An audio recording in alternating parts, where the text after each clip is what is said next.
What's up? What's up? What's up? How's it going, guys? Welcome back to Hooksets Are Free. My name is Tyler, and tonight we're going to do a little live unboxing from this month's package from Discount Tackle for the month of March 2022. So, hope you guys are doing well whenever it is that you're watching this video. Um, could be during the day, could be during the night, or you might be jumping here in a minute to join me live. So I'm going to give people just a minute or two to hop in here. It is a Monday night, March 21st. So this is a very rare time for me to hop on and do a live stream. So I don't know what we're going to get in the way of an audience, but cheers, guys.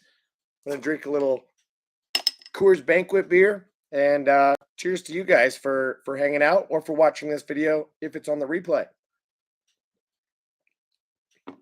Spring fishing is right around the corner for me. So I picked up a couple of lures from Discount Tackle this month that are spring fishing oriented, but not necessarily just that. There were a couple of things that caught my eye, either that were new to Discount Tackle or that I just kind of felt like picking up. I don't exactly remember what's in here, so that'll be fun for all of us because I just got this in the mail today, have not opened it or anything like that. So you will get to see my truly live reactions of these baits and colors. I don't believe there's anything in here that I already own, so should be a pretty fun one to talk about. I know that I'm missing a tackle box down here. Maybe not. That is relevant to a couple of these products in here. So, what's up, Daniel? How you doing, man? I am doing well. Thank you for asking. Abe, how you doing tonight? Good to see you in here. Thank you for jumping in. I know it's rare for me to go live on Monday night, but I got this package in the mail, and my wife is at book club tonight, so I put the kids down about an hour ago. Just waited to make sure that everything was settled. My 3-year-old is not totally asleep, but hopefully she is by now. So I've got a little bit of time and thought that I would jump on and show you guys what's in this package because I'm excited about it. We got 7 people in here right now. 3 thumbs up. Do me a quick favor, hit that thumbs up button if you haven't already. We are going to rip this puppy open and get started. Ron Holly is in the house. What's up, dude? How you doing? So I don't know if this is going to be a long live stream tonight or what, because it is Monday night. Most of us have work tomorrow, so we'll see how it goes. Ooh, cool little new camo blue sticker. That's cool. You know, the most recent sticker that's been coming in the packages has looked like this. You guys saw this in the thumbnail. This was kind of the most common one last year, but anyway, now I've got a menagerie of Discount Tackle stickers. They always throw one in when you make a purchase. And got a little, thank you card and a little advertisement from Z-Man for their new spinnerbait. This is the Bullseye Spinnerbait, which is a skirtless single Colorado spinnerbait. Kind of cool looking. I don't own any of those, but quick disclaimer, because I'm not really sponsored by anybody, but Discount Tackle is the one company that I am affiliated with. And so, for lack of a better way of putting it, this live stream, this unboxing is brought to you by the kind people over at Discount Tackle. And if you're unfamiliar with them at this point, which you shouldn't be if you're watching this channel, but discounttackle.com is an online retailer for fishing gear that carries a wide variety of high quality tackle at discounted prices every day of the year. So unlike many places where you have to wait for a holiday or a special occasion in order to get a sale and be able to save money on everyday lures, Discount Tackle has many big name brands on sale on a rolling basis. So I will tell you guys what I paid for all of these products as we're going through them. And if you guys ever have any questions about discount tackle, feel free to ask. I very well might go back after this live stream and leave some links in the description down below so that you guys can check out some of these products for yourself. But here is a little preview of what I picked up this month from Discount Tackle. Not sure if that's ever going to focus for you, but maybe it's better that you don't know exactly what's in here. So this package came out to $92, so a little bit more than I ordinarily spend on my monthly unboxings from Discount Tackle, but there's a couple reasons for that. So let's get into these products.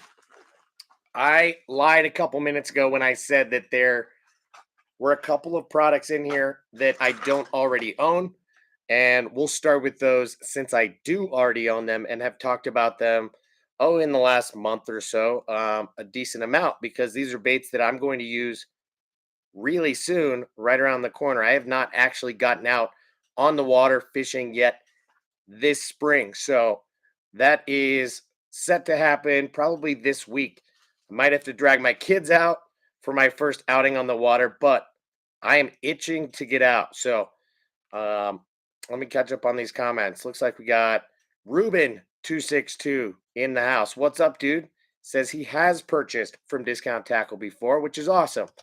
I will just let you guys know that because I am affiliated with Discount Tackle and am a brand ambassador for them, I would super appreciate it if ever you're going to make a purchase from Discount Tackle that you go ahead and use my link, which I'm dropping right now in the comment section. That is my affiliate link, and I get a very small percentage of the sales that are made through that link.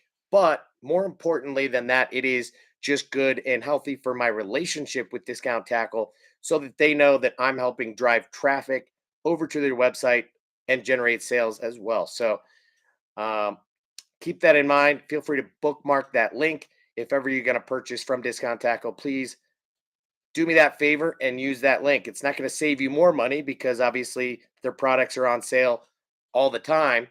But it does help me look better to the people over at Discount Tackle, and I always appreciate that. So we got Matt in here, South Jersey fisherman. What up? What up? No, you were not expecting me. Honestly, I wasn't necessarily expecting to go live either, but that package came in the mail today.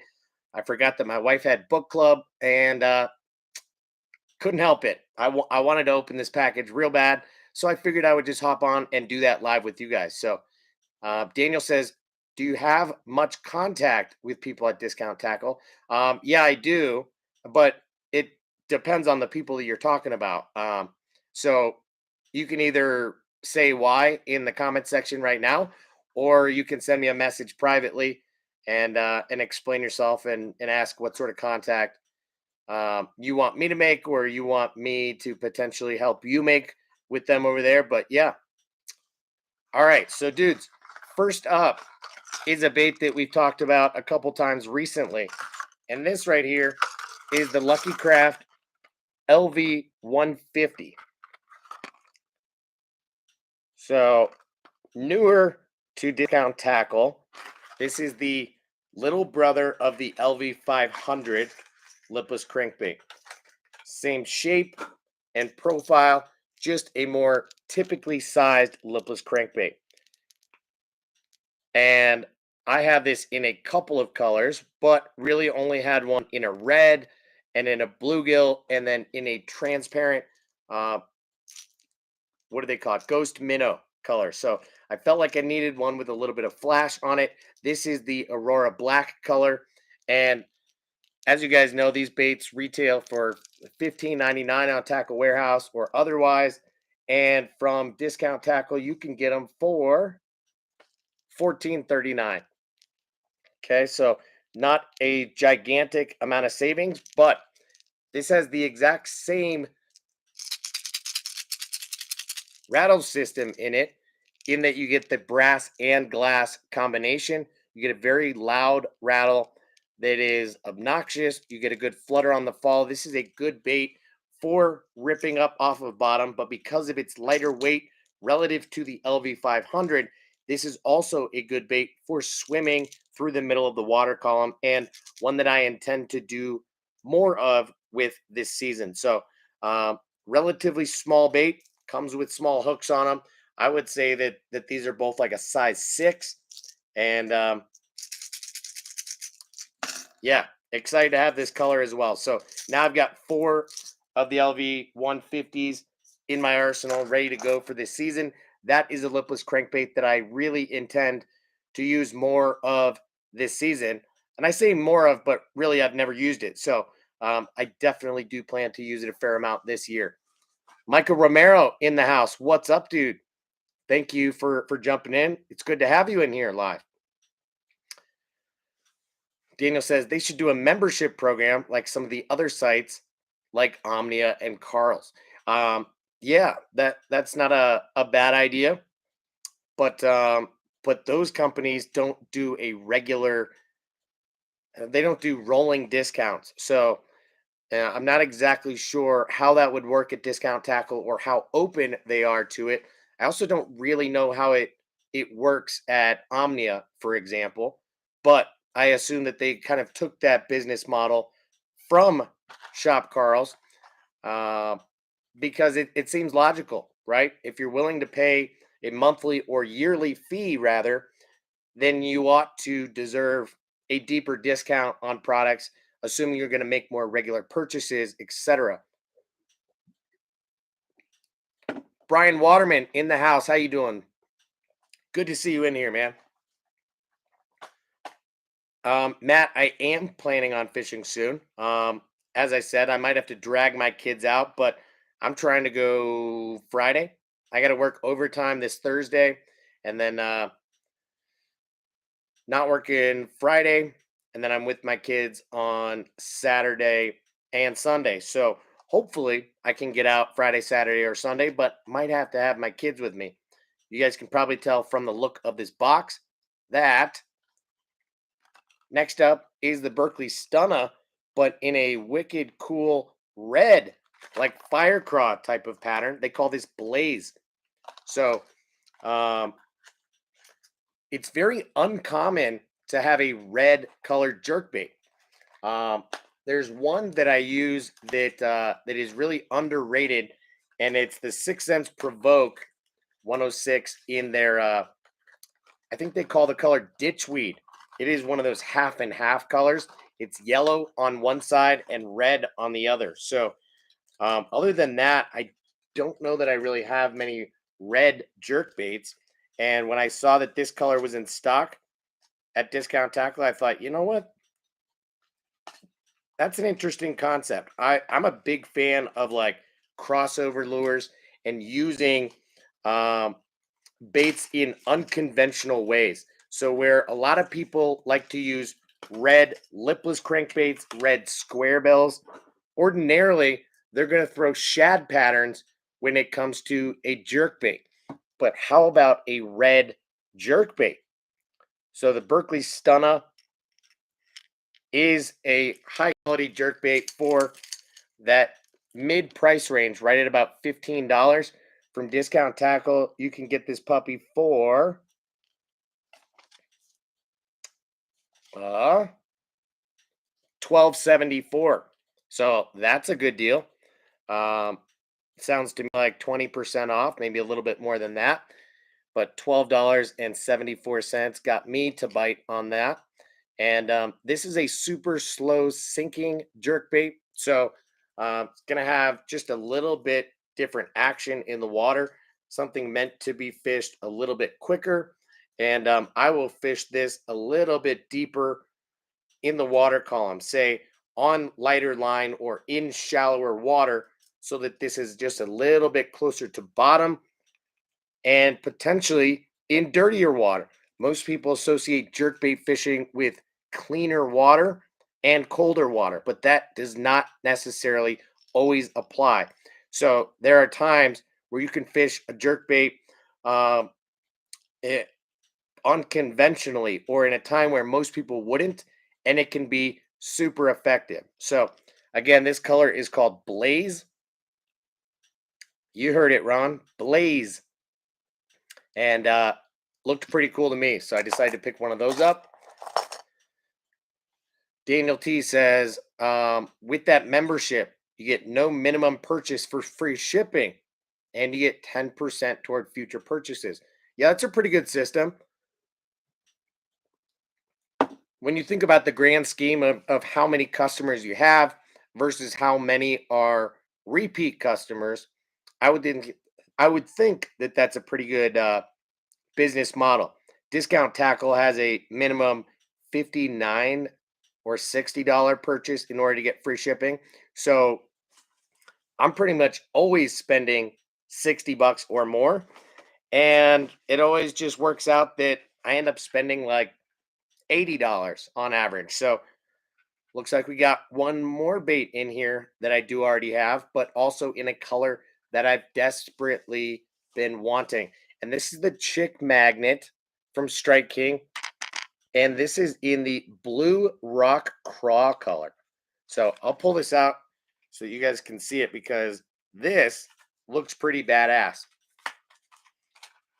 So you can see that so far, the theme of this unboxing is really cold water, spring fishing. We got a lipless crankbait. We got a jerkbait. Now we got a flat-sided crankbait. And again, this is Blue Rock Craw. Check out that color pattern. Got a lot of iridescence to it. And then a little bit more subtle of a red and orange on it, which is different than, say, their hot craw, or I forget what they call it, but this brighter red pattern that I already have from them and plan to use as well. So now we got kind of two different craw patterns, and both should be very effective. So look forward to using this bait. All of these baits are new to me this season and should be getting some serious time spent on the water this year. So I will keep you guys posted about how those all go. Matt says I had to do some restocking of baits from the hookup this weekend. They also got those Issei Gill Flat Juniors, which is like the Berkeley Gilly to the T, even to the exact way you rig it, unlike the regular size gill. Yeah, I saw that they had those in stock. I saw their video the other day. I actually did make a purchase from there as well, but did not pick those up. So you'll see I've got that Tackle Warehouse order that I did make. I made a couple last minute adjustments to it, so don't be mad if you made a recommendation or you expected me to purchase something and I changed my mind on you last minute. But that package should be coming in the next week or two. I don't think it's actually shipped out just yet. And then I did make a purchase from the hookup. That will probably be here by this weekend when I am likely to go live again. But there's only a couple of items in there because, to be honest, two of them are high priced relative to what they are. All right, next up, we're going to keep on the train that is hard baits and spring baits before we move on to soft baits and terminal tackle. But these are a bait that have been on the market for a long time and are new to my tackle box. There's really no good reason that I have not bought these until now. And I picked up 3 of them, and I'm super excited to have these. So I want to know your guys' opinions, whether you own this bait or not, and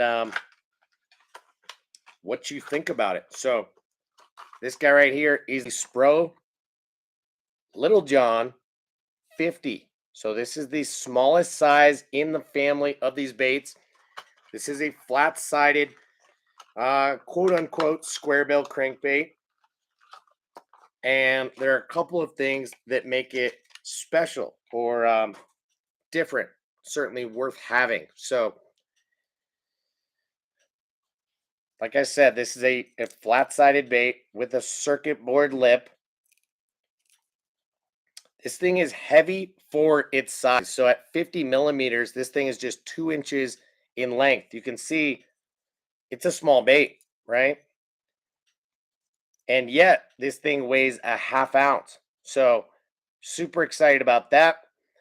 Comes with Gamakatsu hooks, stock on it, just like all Spro products.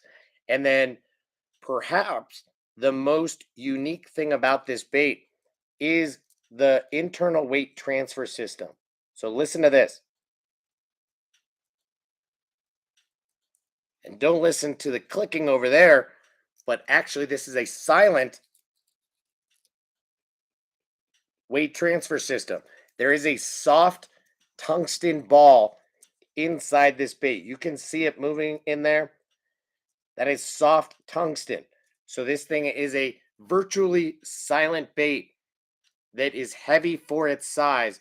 It's going to cast well, it's going to retrieve well, deflect well, and it's highly regarded as a really solid small-bodied crankbait.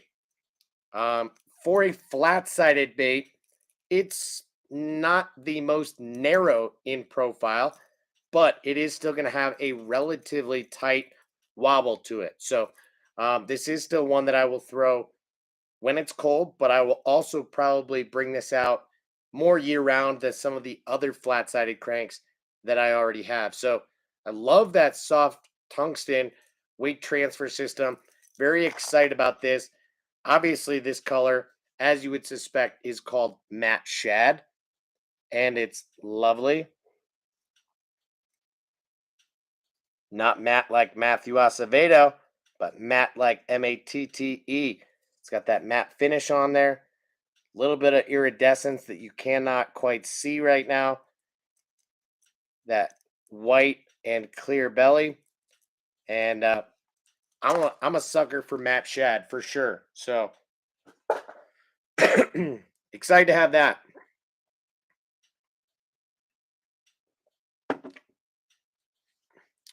Robin says that looks awesome. Matt says the evoke question mark. I don't know, dude. You'll have to see. You're the one that's been talking them up so much. So, yeah. Ron says, yep, have 3 of them. So I assume you're talking about the Spro Little Johns. And what color do I show you next? Because I'm pumped about all 3 of these colors. Bruce says he doesn't have any of them yet. And yeah, Matt says, just like the Amakatsu bowler crank. Interesting. I like that. You mean that soft tungsten weight transfer system? Yeah, it's pretty sweet. All right. So next up is a wicked craw pattern. And this is in fact called Fire Craw. So I might be most excited about this color. Check out the pattern here.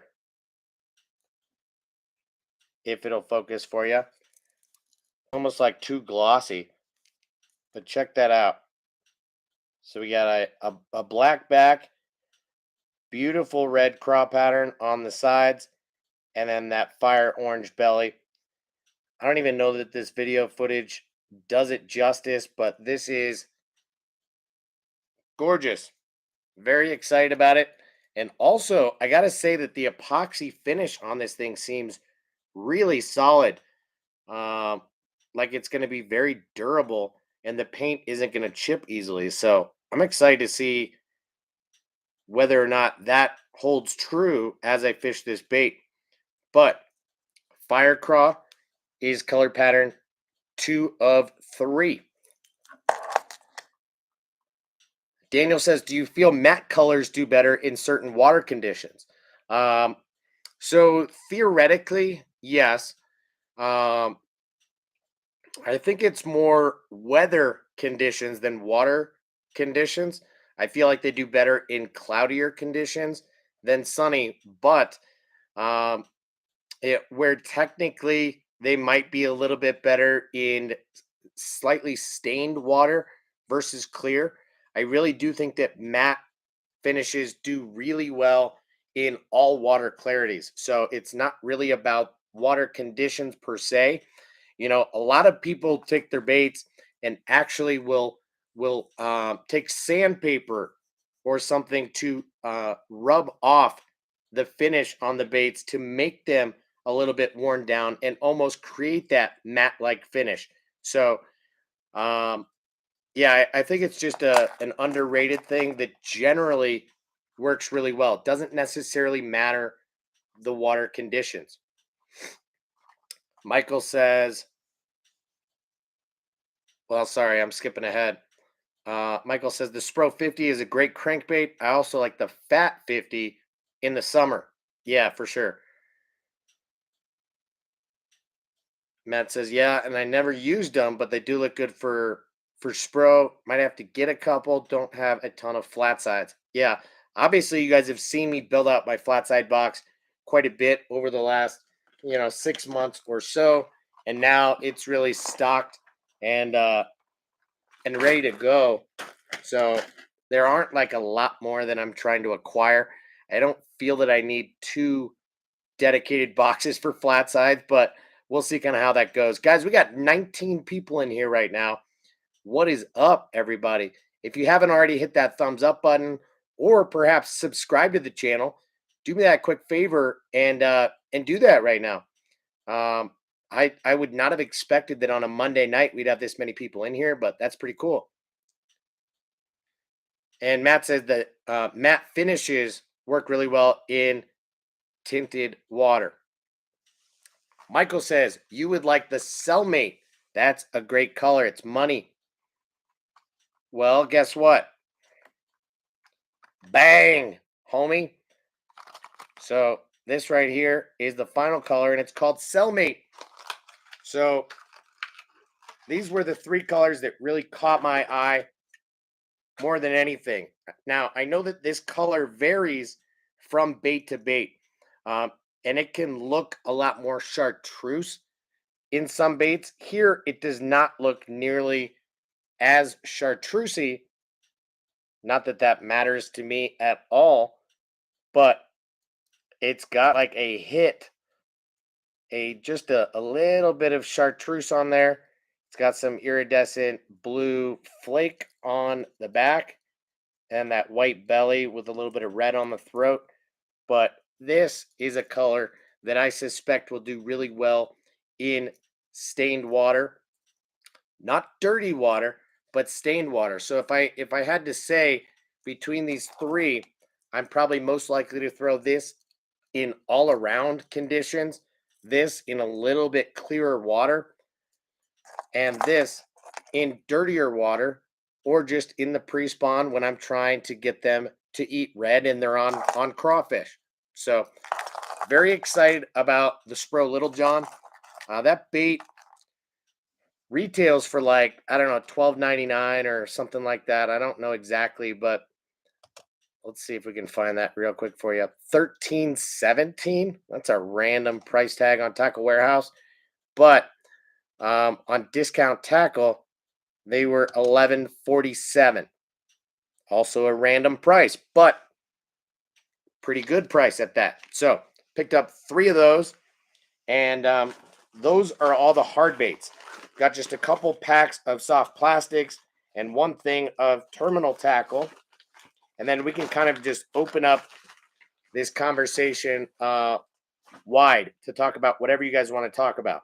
So the one piece of terminal tackle that I did pick up is the Spro Prime Snap in some of these smaller sizes.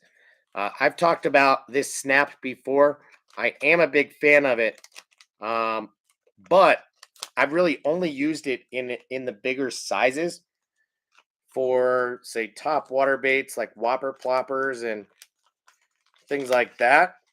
But I decided to pick it up in this smaller size 4, which is a 30-pound test snap. So what I will do is take off the front split ring from something like this Spro Little John and use the snap instead. And so what's cool about these snaps is that it's got an easy on, easy off type of system. So literally you just you find this slot on the back and you hook it right on. So suppose I can demonstrate even with this split ring on here. So just going to, well, maybe it's difficult with the split ring on there. Stop getting in my way, buddy. So just kind of fit it right in there and pull it on. The split ring is getting in the way once they actually get inside the clip. Dag nabbit. So that was a horrible demonstration, and I apologize for that. But I'll tell you, the design of this clip, this snap rather, is very cool. The way that you can just use this notch on top to get right under there and pull this thing on.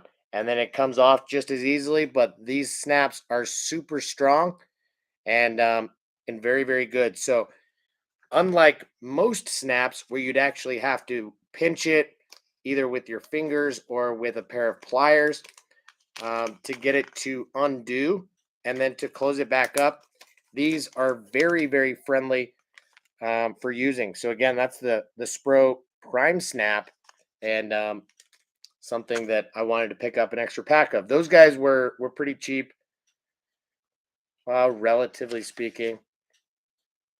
$4.58 for a 6-pack. Just kidding, not cheap, but in my opinion, worth it.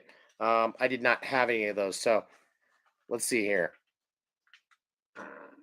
Excuse me. Now, Matt says I did that to my Depths Buzz Jet. It's all gold. Hit it with sandpaper, way better. More natural to him. Yeah, so some people, including Matt, will sand down some of their flashier finishes to make something that looks a little bit more natural. Bruce says, my closest lures I have to flat sides are rattle traps. Well, they are pretty flat, but they are lipless. So that's a totally different type of bait, different action, all of that. So different category. Matt says, and if you ever fished in really cold water and seen some of the bass, they almost look pale, not a bright color. And I think around that time, matte colors work really well. That's a good observation. I hear you. Michael says you'd really like the color Cellmate in this Pro 50. Well, yeah, already got it, dude.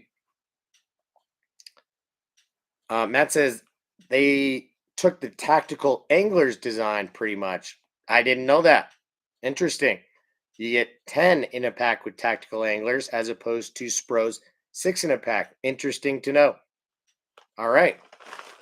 Ruben's not sold on them, truthfully. Well, that's quite all right, dude. You don't have to be sold on them. Maybe I did a bad job trying to sell them. Maybe I wasn't even trying to sell them. So doesn't matter. All right. So next up in the package is a bait that I've been talking about too much recently, and that is the Berkeley Max Scent tube in the 2.5 inch. So I've got this bait in a lot of different colors already, but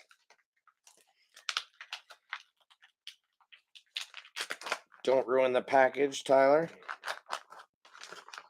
My hands are going to get real stanky, but it's worth it. Ooh. So, a white tube can be a very underrated bait, especially for bed fishing. So, this is a small profile 2.5 inch tube, which for me is going to jump onto the list of go-to bed fishing baits for me come May and June. So that is specifically what I picked this bait up for. Now, I might also use it like I would an ordinary tube and fish it a little bit deeper, rip it up off the bottom, kind of snapping a tube or drag it on bottom where there's a little bit more sparse rocks. But I have other colors of this bait that I think are more natural, that I am more likely to use. So I specifically bought these for bed fishing.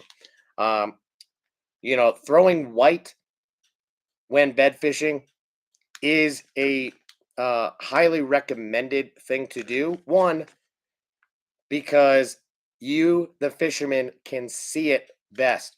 And that is really the main reason is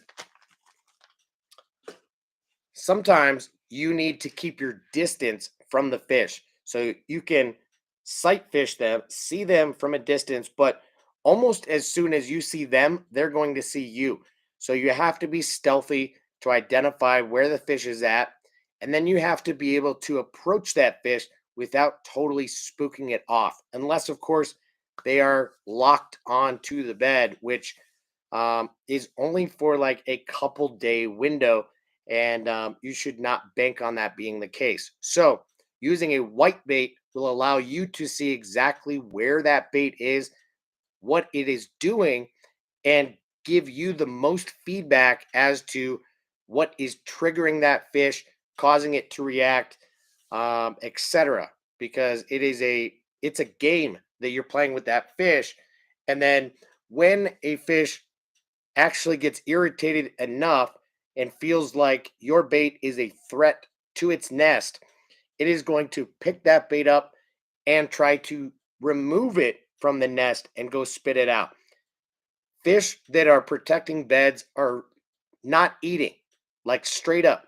So, effectively, you want to use a smaller presentation that they will accidentally eat, okay? Because they are not going to intentionally wolf a giant bait. So if you're using a big bait, you want to use it to stir the pot, to get them upset and defensive, because bluegills are notorious for eating eggs off of a bass's bed. And so using a bluegill bait can be an awesome way to trigger them and get them upset. But really, they're just going to try and kill the bluegill. They're not going to then go eat it. So your odds of hooking a fish that's on a bed when using a big lure is pretty slim.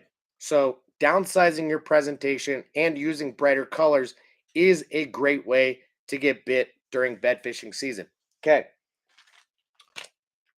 Next up, and this is a new bait on the market for this year. So obviously, I don't have it yet, and you guys probably don't either. But I'd be curious to know if you guys have seen anything about it or picked up a pack for yourself. And this is the new X Zone Lures Hot Shot Minnow. So this is a new drop shot bait on the market for this year, designed by Brandon Palaniuk. And I believe there's a couple of things that make this bait special. So first off, like most of X Zone's baits, this is a floating soft plastic. But not just that, I believe it has somewhat of a neutral buoyancy. So this thing is going to sit horizontal in the water column and be something that you can work a little bit slower. Now you'll notice this is a small bait, right? This thing is like 3¼ inches. Yeah, 3.25. And this is a wicked color. They call it Warmouth. Kind of reminds me of Z-Man's color called Hot Snakes, but with a blue flake instead of purple in there. So you get kind of a green pumpkin, more of a chartreuse belly than say a watermelon. And a few things to note about this are that it has a solid nose, but specifically has a rigging slot up near the nose and a thicker head.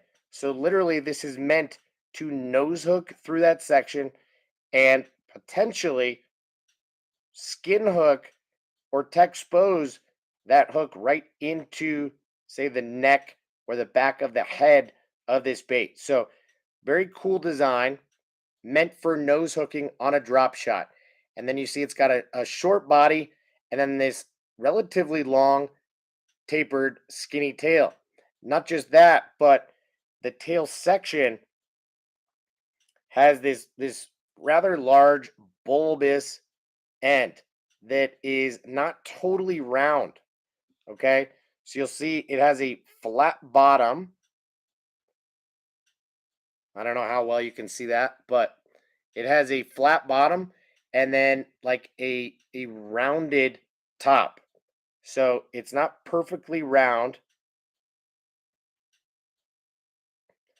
And this is going to cause the bait to have a unique action in the water. It's going to allow that tail to roll a little bit as this thing is sitting in the water and as you work it a little bit. Most drop shot baits are going to kind of have an up and down type of action to them. And this bait, as it's going up, that tail is going to cause the bait to roll and flash just a little bit more. So you're going to get a slightly different action out of this drop shot worm slash bait fish than you're going to get out of a lot of others on the market. So I'm excited to give this a try. And it's got X-Zone's, standard scent on it, which has a lot of like that anise or black licorice type of scent to it. Which there's a lot of baits that I don't like that on. And an X-Zone's unique flavor of it, I do like. So I'm excited to have that. And then the last and final product in this package, I'll show you in 1 second. Michael says, I've been hearing good things about those X-Zone drop shots. Yeah, that bait specifically, or just some of their soft plastics in general that you might use on a drop shot. What are you talking about? Matt says, almost reminds me of the OSP Doe Live Stick. You can probably free rig that bait pretty well. Yeah, that's tough to say because it is a floating plastic. So I don't know what that action will look like um, on the fall. But then certainly after the weight hits, the bait is not going to free fall down to the bottom the way that is so crucial on a free rig. So I don't know that I would throw it on a free rig so much as maybe like a Jika rig or a Tokyo rig, as opposed, if I'm not just throwing it on a standard drop shot, then something more like a leaderless drop shot is probably how I would use that thing. But I think it would also be good on a Ned rig. But I'm not sure about a free rig. So, last bait, and this is a weird one. I went a little bit out there.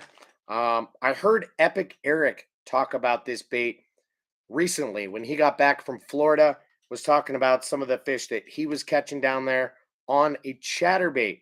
He mentioned this bait as a trailer, and this is the Gambler Lures 8-inch eel. Now, of course, this thing looks way big to be a chatterbait trailer. And I honestly don't know if that's what I'll use it for. Look at this thing. So, as is typical for a lot of Gambler soft plastics, this tail is bent up straight out of the package, but I'm not all that concerned about it. Now, like an eel or like a leech, this thing has a really good taper to it. So, as you can see, this thing gets skinnier and skinnier, and then it is razor thin at the end of the tail. Whereas at the top, this thing is wicked fat, like super fat. Probably the same as like a 3.8-inch Kitech swim bait, something like that. So really wide head on there, and then a long tapered tail. And Epic Eric was saying he was using this as a chatterbait trailer. but I don't think he talked about it in depth. So I do wonder how much of it perhaps he cut down before threading it on a chatterbait, because I could see myself cutting it down 3+ inches before using that as a chatterbait trailer. I highly doubt that anybody is using that with 5.5 inches trailing behind the skirt. But the action of this thing seems like it's got to be legit. And this is made from a really durable blend of soft plastic. So my guess is that it's meant mostly for saltwater fishing. And I believe this color is called White Lightning. And surprisingly, you get 6 in a pack. I say surprisingly because this is a really big bait. And usually, when we're talking about baits that are quite this large, you wouldn't get that many in a package. So, relatively speaking, it's a good value. You get 6 in a pack of these giant 8-inch eels for $5.94. So I'm excited about that. I did not tell you what those last couple of things cost. The X Zone Lures drop shot, the hot shot minnow, that bait was $5.09.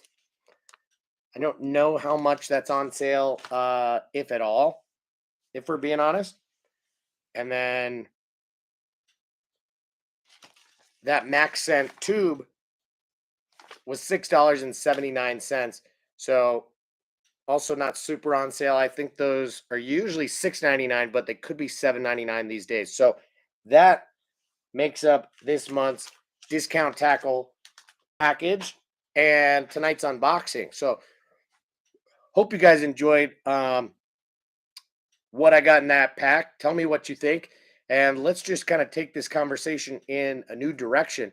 I'm happy to talk about whatever for a little while. And yeah, I probably got another half hour or so. So if you guys are down to hang out, so am I. Michael says, I'm pretty sure I saw them featured on Tactical Bassin. The X Zone Hot Shot Minnow? Really? I did not know that. Although I haven't really been watching Tactical Bassin religiously like I used to. So it's entirely possible that they did. And Matt says they use those eels for striper bucktails here. Nice. Interesting. And yeah, Daniel, if I was using that thing as a chatterbait trailer, I'd probably trim it down in half. Maybe use it as like a 4.5-inch bait. Because even still, a 4.5-inch trailer on a chatterbait tends to be a little bit long, in my opinion. I think a 4-inch trailer on the back of a chatterbait, a standard size chatterbait, is perfect. Now, I guess if you were using something like the new big blade chatterbait, where this thing has a 6/0 hook on it, then yeah, you could leave it at 5 or even 5.5 inches potentially.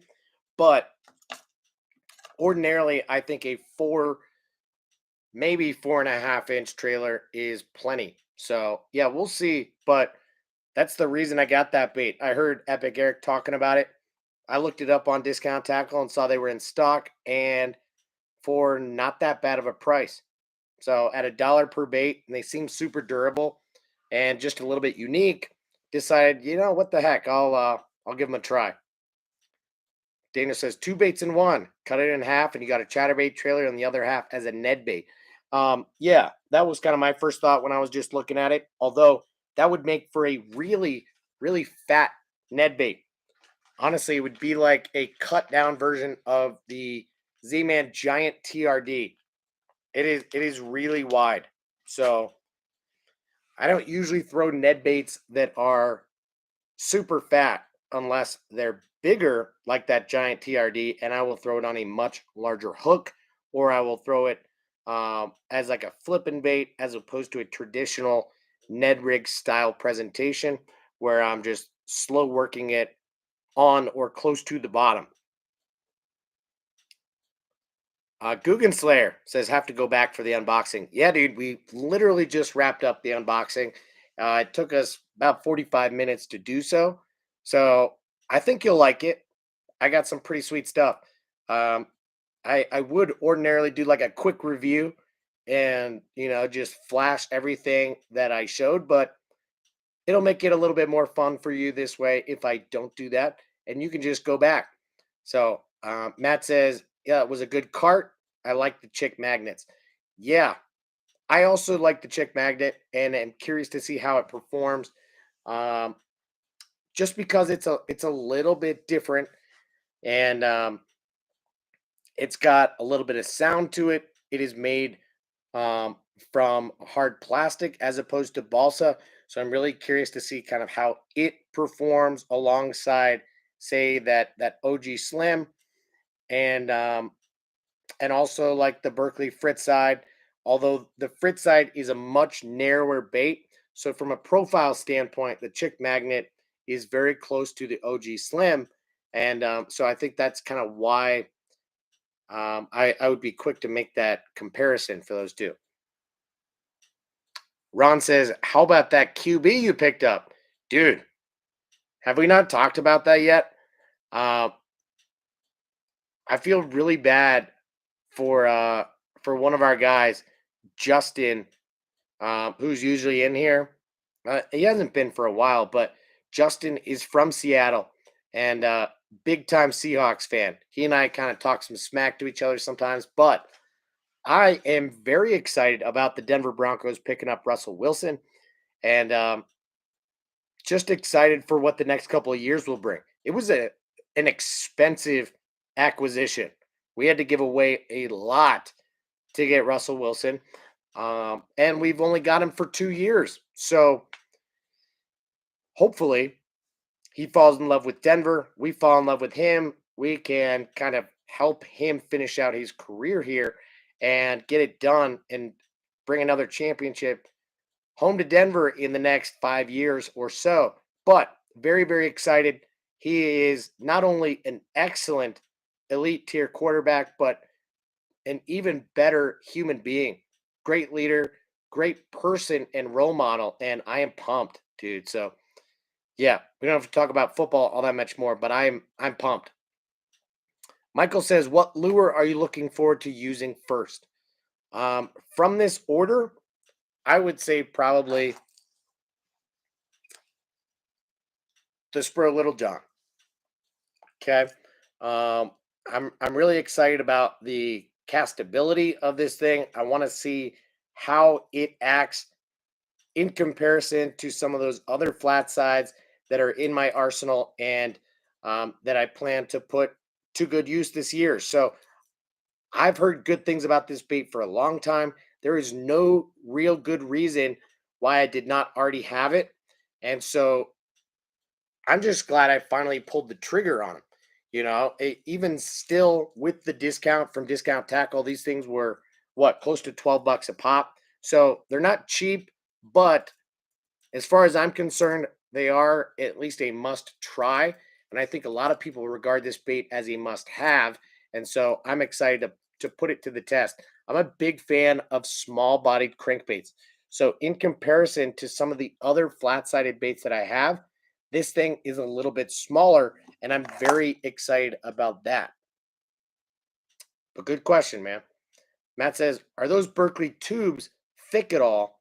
And do you think it would be better if they made it like the Kitech tube and wouldn't have to use a jig head and last probably longer? So, one, no, they're not thick at all. They're like a standard thickness. I hate to get this stuff on my hands again, but I will show you.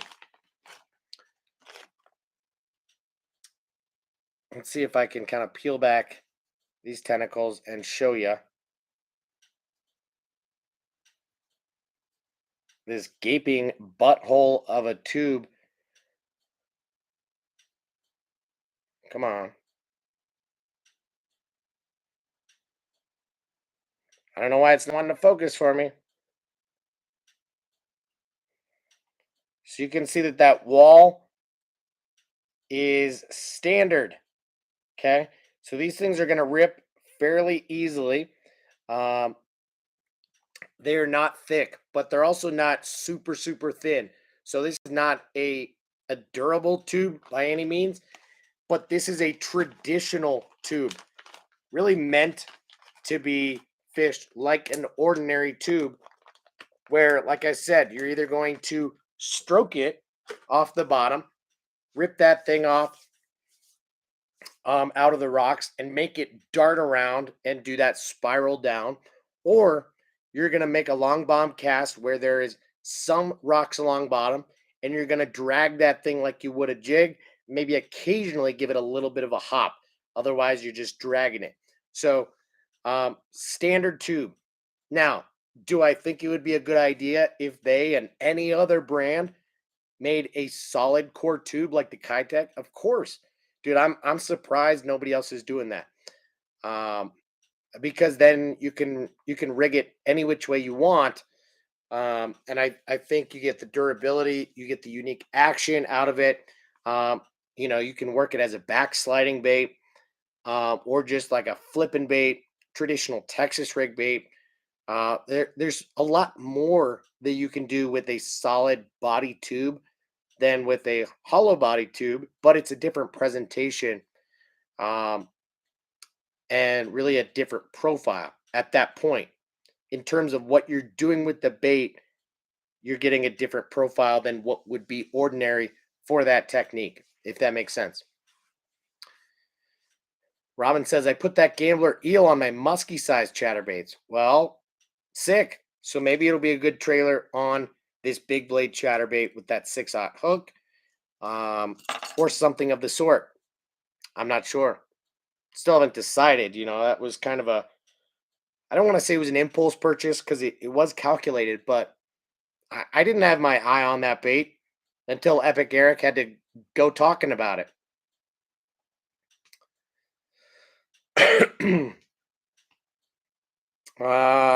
Ron says, I hate the guy, but he is money. Who are you talking about?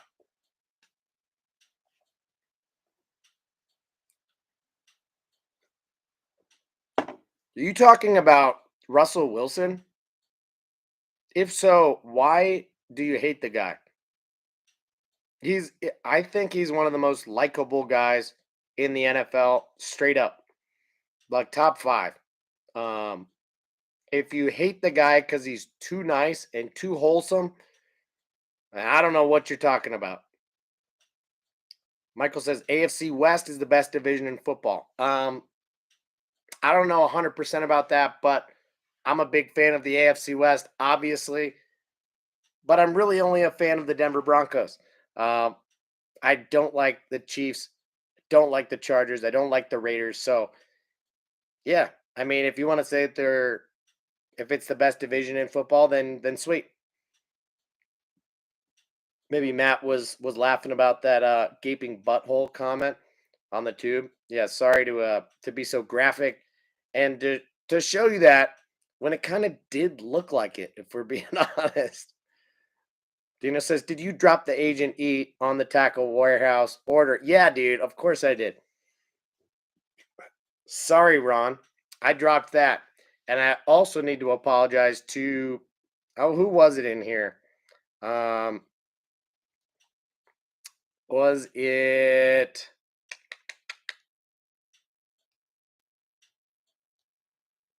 I think it was Robin who was asking about the Thunderhawk lures. I did not get that square bill for $10. I forgot about one other bait that was on my radar that I definitely wanted to pick up um, another pack of. So I did not get it, and I did not get the Agent E. Little spoiler alert there. So yeah, I already told you earlier that I did not get everything, and sorry to the people who requested those things or that I put them in the cart because you asked. But yeah, um, did not end up getting them this time. That doesn't mean I'm never going to get them, but when I was weighing the options and considering how much was in the cart, how much money I was spending, I figured it would be a better use of my money and something that I would be more proud to have to pick up these other baits that I felt would be a little bit more versatile, more likely to go into my rotation than those two baits right there. So sorry, but I'm also not sorry. You know what I mean? So you guys will see what's in that package in I mean it might be a week and a half or so just because Tackle Warehouse is so slow at getting their stuff out and they have been all throughout COVID. So um I swear if they say some stuff is sold out after the fact, I'm going to be upset. They've done that once or twice during the pandemic is that I made a purchase when everything was in stock and then as they're finally picking the order a few days later, then they tell me that it was out of stock. And so then I have to wait for it as it's back ordered. And then a few months later, I end up getting that bait that I wanted and that I purchased right then and there because it was in stock, not out of stock. So hopefully they get it right. But Daniel says, I feel like 10 is a bit much on Thunder's square bill. But their 110 jerk bait is $10, which also has potential to be a good deal. Yeah, I mean, aren't all their baits like $10? So, it's a relatively high uh, price point to just have all of your lures cost. But that lipless crankbait with that um, swiveling hook hanger really caught my attention. So, regardless, I gotta say, Robin, Robin Allen, I really do appreciate you bringing that to my attention. So, um, yeah, at $10 a pop, it could add up quick if you're trying to just see what they're about as a brand. But like I said, they're new to the market, and I didn't mention this last time, but I also don't really love that some of these new companies are coming out and straight out of the gate have like 15 different baits. I don't quite understand how that happens. It leads me to believe that that company has some major funding behind them, and and there's something that kind of turns me off about that. I don't know why. I'm just a little bit more a fan of like companies that start out small, grow strategically, maybe have good success, and then um, through feedback from their customers and otherwise decide more strategically what to put out next and keep their following going. But when you just go from 0 to 100 and you're a nobody, you come onto the market and you've got a million different baits, kind of like 13 Fishing did when they just dropped their baits a couple of years ago. All of a sudden, they had like 15 or 20 different baits, hard baits, soft plastics, all over the board. And I don't love that personally. It makes it difficult to know whether to trust that brand and what you ought to try. You're all just going off of like impulse and just making purchases based on what looks cool as opposed to what has a good reputation. And yeah, I just have mixed feelings about that if we're being honest. So Robin says, doesn't Tackle Warehouse cater to tournament people first? Uh, what do you mean by cater to tournament people first? No, they're not going to ship earlier to tournament people. They will ship quicker if you pay for 2-day shipping. So, just like many of other places that I shop at, I go out of my way to spend the minimum to get free shipping. So that's what I did. But then you're at the mercy of them picking the order when they get around to it. You hop in line with everybody else. But anybody who is going out of their way to spend that extra money on 2-day shipping goes straight to the front of the line and their stuff goes out the door right away. So, no, I don't believe that pros in general go straight to the front of the line. Um, but I wouldn't be surprised if most of them are doing 2-day shipping anyway. And I'm sure that some of them, or a lot of them, uh, do have pro. How do I put it? A lot of them are sponsored by Tackle Warehouse, and then I would imagine that another bunch of them have certain deals with Tackle Warehouse where there's somewhere between like an affiliate and a sponsored fisherman where they've got some deal, but I'm not exactly sure. And Matt says, yeah, that's the reason I like the hookup tackle. Yeah, the hookup is wicked fast. So I already mentioned that I think what I got from there is going to be here in the next couple of days. I have a tremendous amount of confidence in their shipping. I mean, it's like 2-day, no matter who you are, and it's really quick. So they pick your order like same day. It gets out quick. It ships quick. No nonsense, and it's awesome. So I also love that, Matt. Totally in the same boat as you when it comes to that.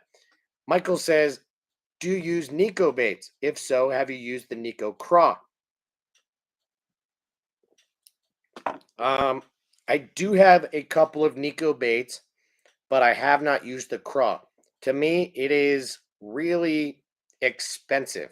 Now, it's a very realistic looking craw, but to me, doesn't seem all that different than like the Z-Man TRD craws and the Z-Man Pro craws. Which I think the Nico craws is right in between those size wise. The TRD craws is like 2.75, and the Pro craws is like 3.5. But from a price standpoint, it's kind of hard to justify because, like, let's just take a look at the the Z-Man Pro Craws, for example. This bait right here, super realistic. This is a thick and big bait. It's a much larger bait than the TRD Cross. Um, and that's why I was so excited about this bait is that the TRD Cross is really a Ned rig only bait, whereas this can be used as a jig trailer, it can be used as a Texas rig bait, can be used as a punching bait, or you can fish it like you would a Ned rig on a bigger hook. And it's a floating plastic made from Elastec still, but this bait is 3.5 inches in size and comes 3 to a pack. Now they sell for like, I don't know,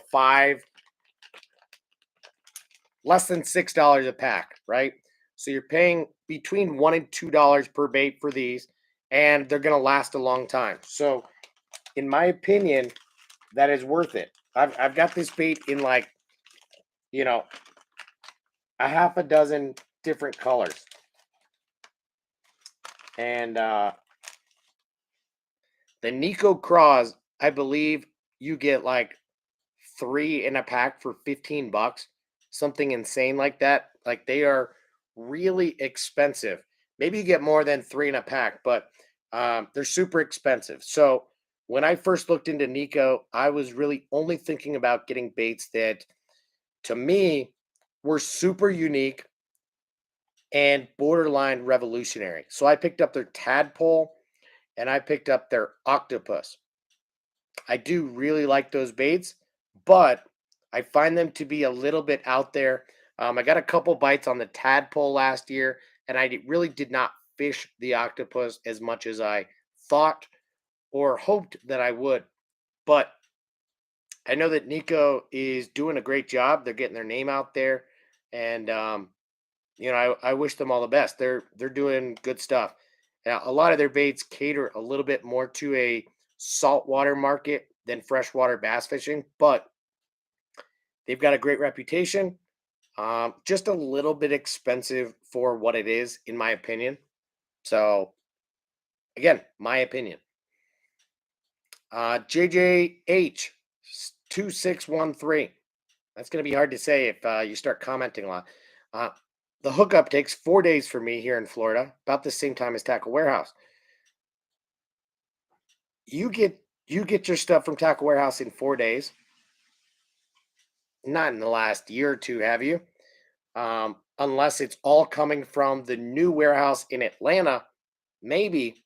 But in my experience, and I think most people's experience, Tackle Warehouse has been taking a week and a half to 2 weeks on average to get packages to customers. It takes them some 2 to 4 or 5 business days to even get around to packing the order. Sometimes longer than that.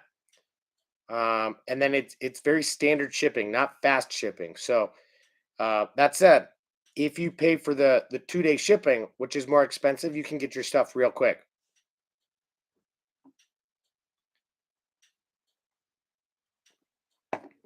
But you're right. Matt says he gets his stuff in 3 days from Arizona to Jersey.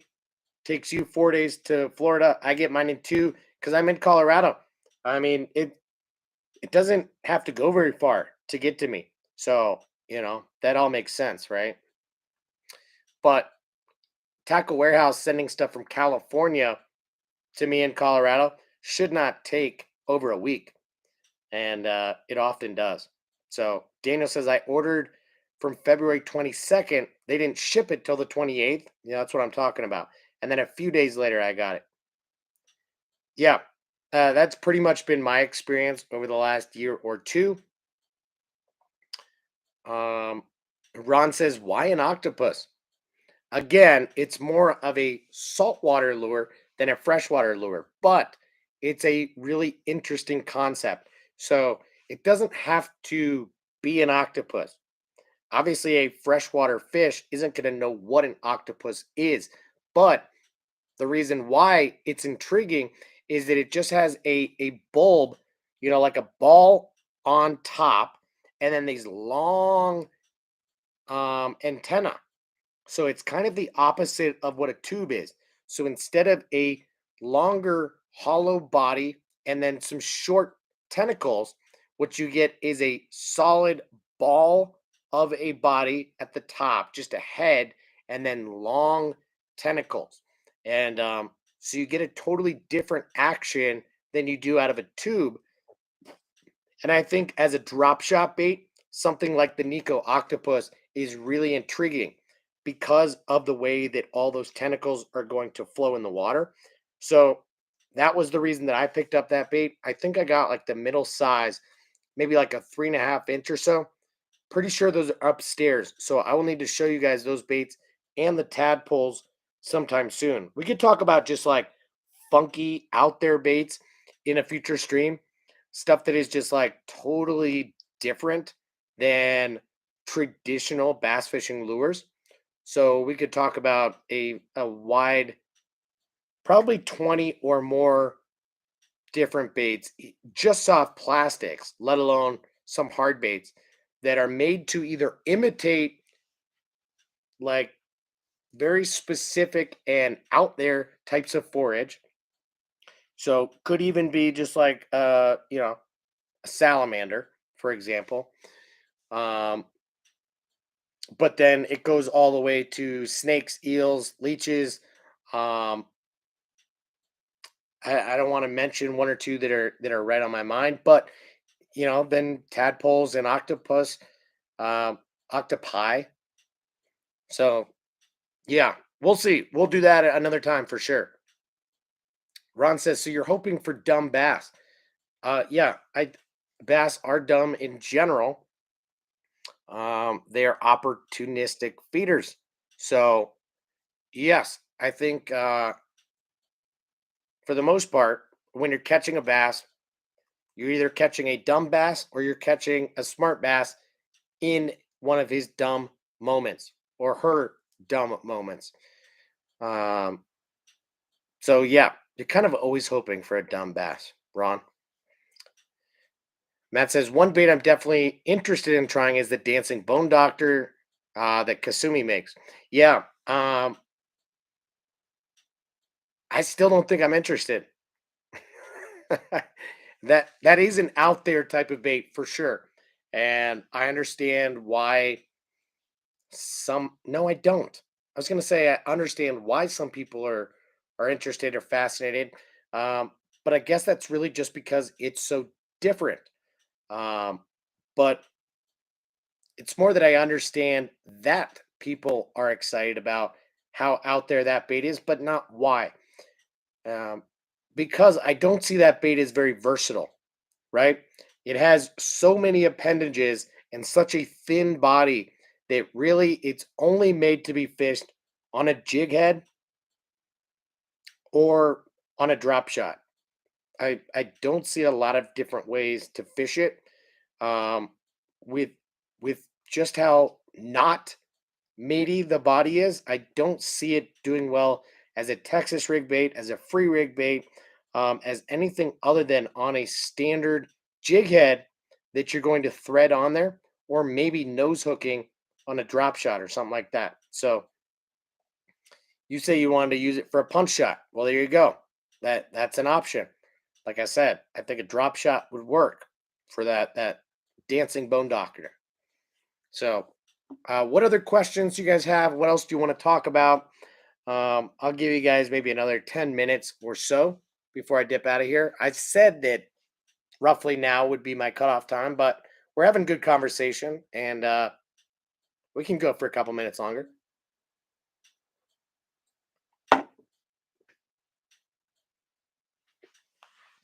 I'm still working on those homemade replicas of the OG Tiny 4, but I will review those in, say, the next couple of live streams or so.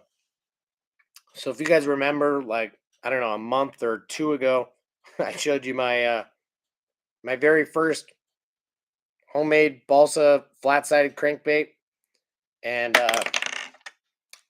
while I think this might be effective, we will see. It's the transition from the back to the sides is not ideal. I don't love the shape of this body per se, so I've been kind of working on that. But for a fully nail polished painted bait, it's not too shabby, and yeah, all hand carved. So I don't have any special power tools or anything like that. But I'm working on some smaller flat-sided crankbaits, and I think they're starting to look a little bit better. But we'll have to see. Matt says, "What baits do you plan on using when you go out for the first time?" So I'm gonna bring a little bit of everything in the way of really cold water because I don't know if my waters are going to be dirty or if they might be a little bit clean. I expect them to be dirtier. So um, I'm gonna bring a I'm gonna have tied on a lipless crankbait for sure and a flat side crankbait for sure. Um, I will bring a jerk bait, but not probably have it tied on straight out of the gate. And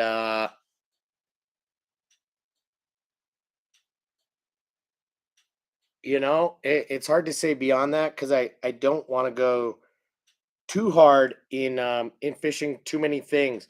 If I start throwing a swim bait too early, then I might abandon other techniques. But you know, a mag draft, for example, is one that I will almost certainly bring with me.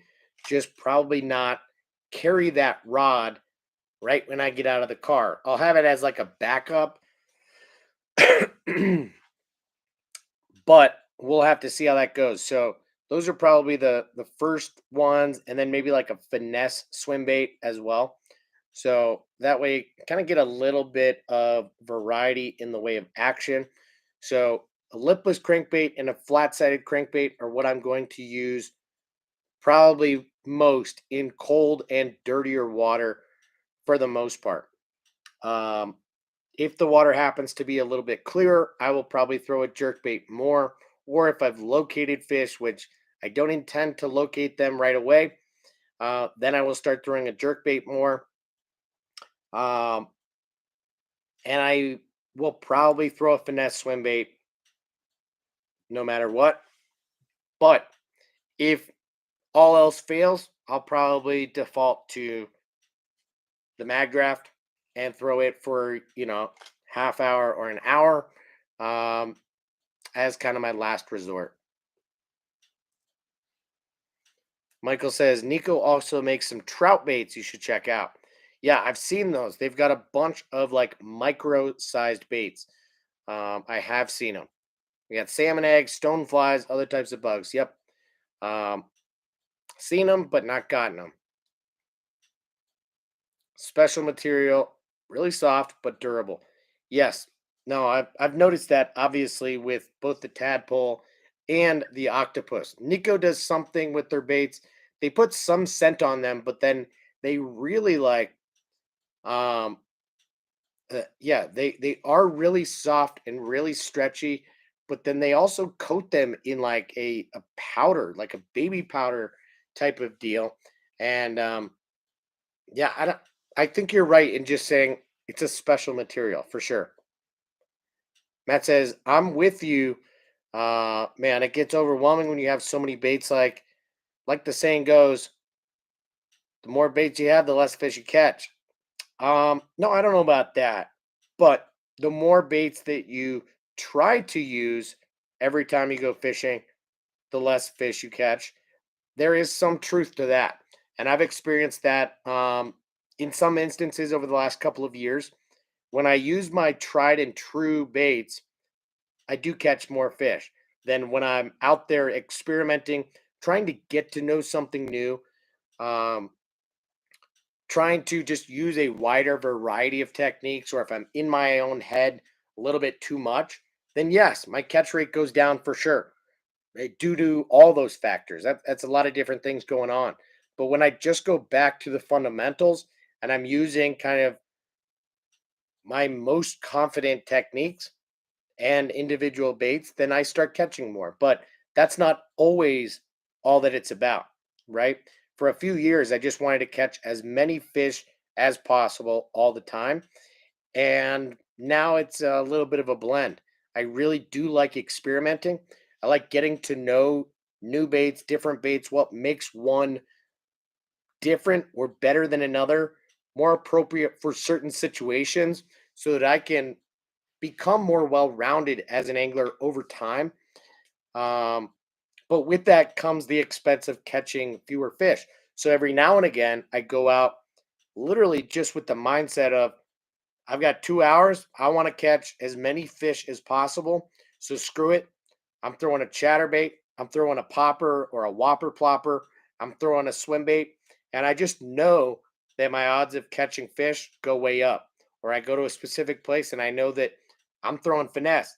I'm throwing a drop shot. I'm throwing a Ned rig, and I'm gonna catch fish. But not always the most fun, right?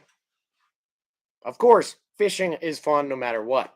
But depends on what floats your boat, what your goal is for that day versus kind of the bigger picture.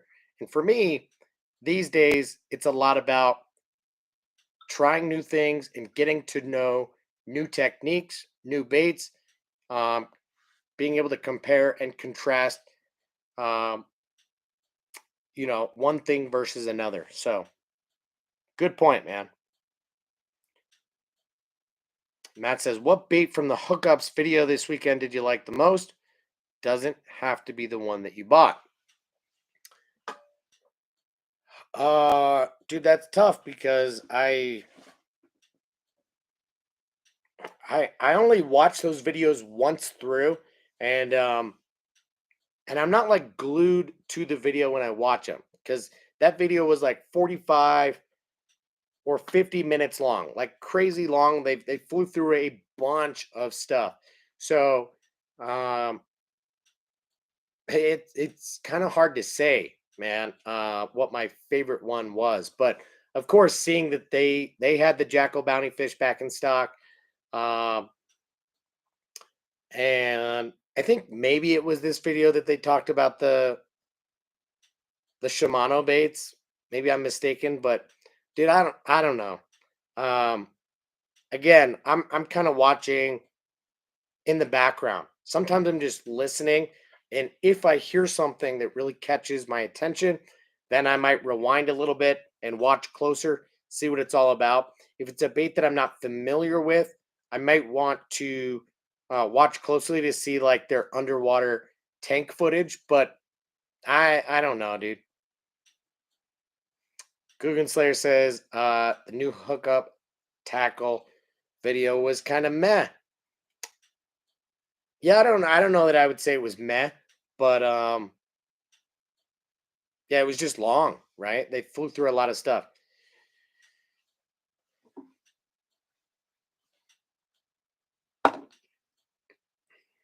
All right, one or two more questions.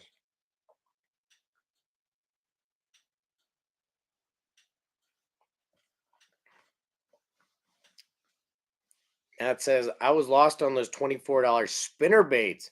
They look great and all pretty cool, but they can be used in heavy current. But damn, that's like 2 megabass spinner baits.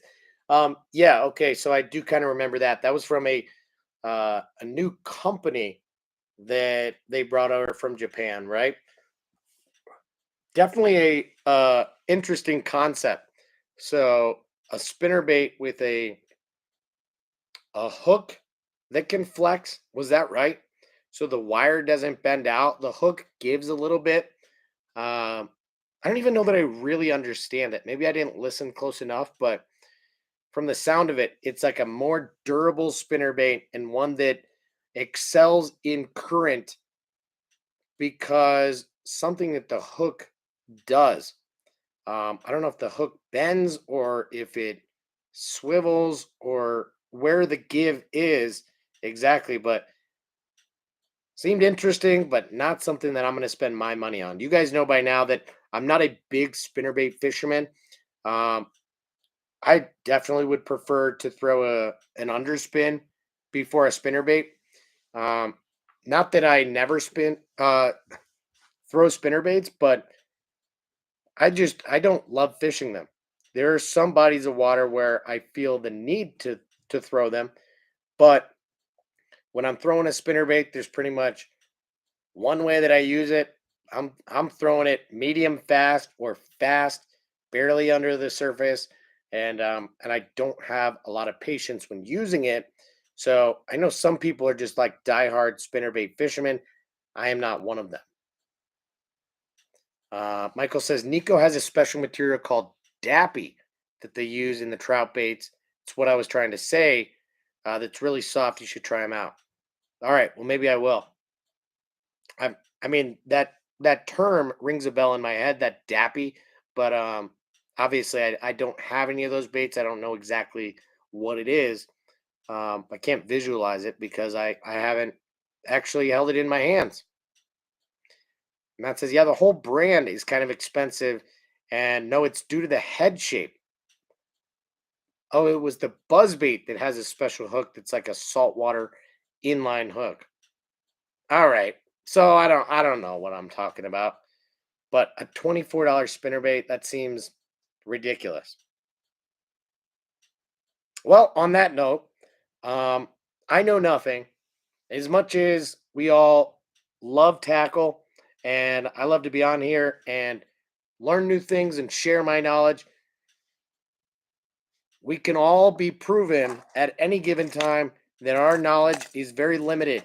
So that is part of what I love about the sport of bass fishing, and that will keep me engaged for a long time.